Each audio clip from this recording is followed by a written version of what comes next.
One of the most fun storylines that's happened in the past couple of years has been Nick Foles. He went from thinking about retiring to be a Super Bowl MVP and is now playing as good of football as anybody else in the league. One of the things that makes him so effective is his quick release, and I'll show you what I mean with this play.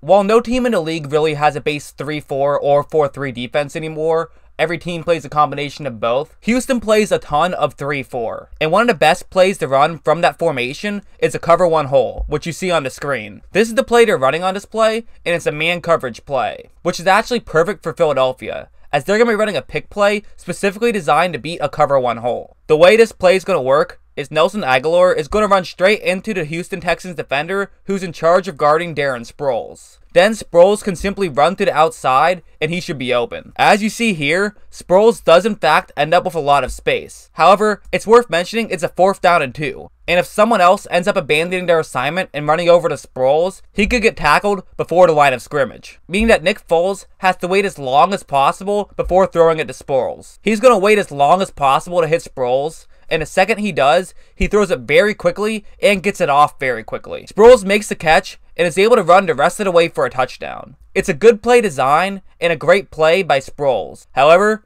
it's all possible because Nick Foles can get the ball off quickly. This isn't the only time Philadelphia ran this play to beat a cover one hole. This play was another example of it. However, something slightly different happened. It's Jeffrey this time making a block, and Zach Cunningham's now the guy in charge of guarding Darren Sproles. Cunningham does a great job of getting past Jeffrey and getting to Sproles quickly. This means that Foles can't make a quick throw to Sproles. Sproles should still end up getting open later in his route, as he is much faster than most linebackers. However, the problem is Foles doesn't have any more time. Really, this is the point where Foles should be throwing the ball. However, Carlos Watkins is right in his face. Most quarterbacks would have to already be throwing the ball right now if they were going to hit Sproles. However, Foles is able to throw it at the very last second and hit Sproles. But it's not just Foles' ability to make a throw quickly, it's also paired with Foles' great ability to read defenses. And I'll show you what I mean with this play. Here, Philadelphia has Dallas Goedert in motion. If you're in a defense and you see your opposition send a man in motion, you have two options. The most common option you'll see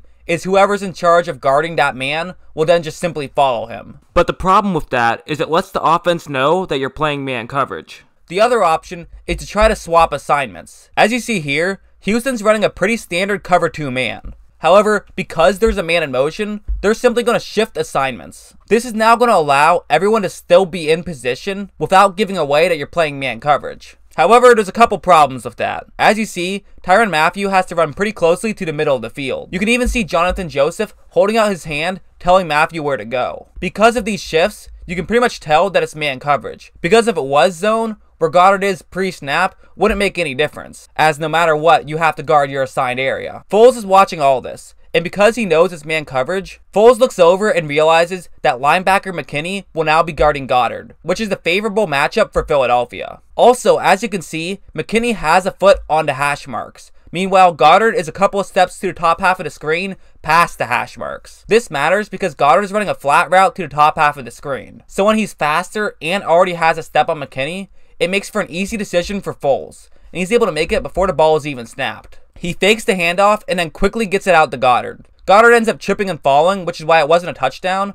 However, they're still able to get the conversion on 4th down and 3 and pick up a crucial 1st down. This next play is another great example of how Foles can read defenses quickly and get the ball off with insane speed. Houston's running a pretty basic cover 2 zone on this play. They're also going to have a defensive tackle drop back into coverage, which is now going to narrow those gaps that otherwise would have been bigger. And as you see, there's a very small hole that Foles can get the ball over to Jeffrey. Houston ran a similar play against Cleveland a few weeks back, and actually baited Baker Mayfield into throwing a pick 6. And even more interesting, Foles is going to do almost the same thing Baker Mayfield did on that play. But there's one key difference to look at. If you see Foles now, he's not even in the throwing motion. He's pretty much just standing straight up. Houston is essentially trying to bait Foles here. They're actually hoping he'll try to thread the needle and get it to Jeffrey. In doing that, they're trying to make the gaps seem bigger than they appear. So they're not going to break until Foles starts his motion. But look at how quickly Foles' motion lasts. He pretty much just moves his arm and nothing else. It's like throwing a frisbee practically. Foles seems to do a lot of that. He has one of the best combinations of quick release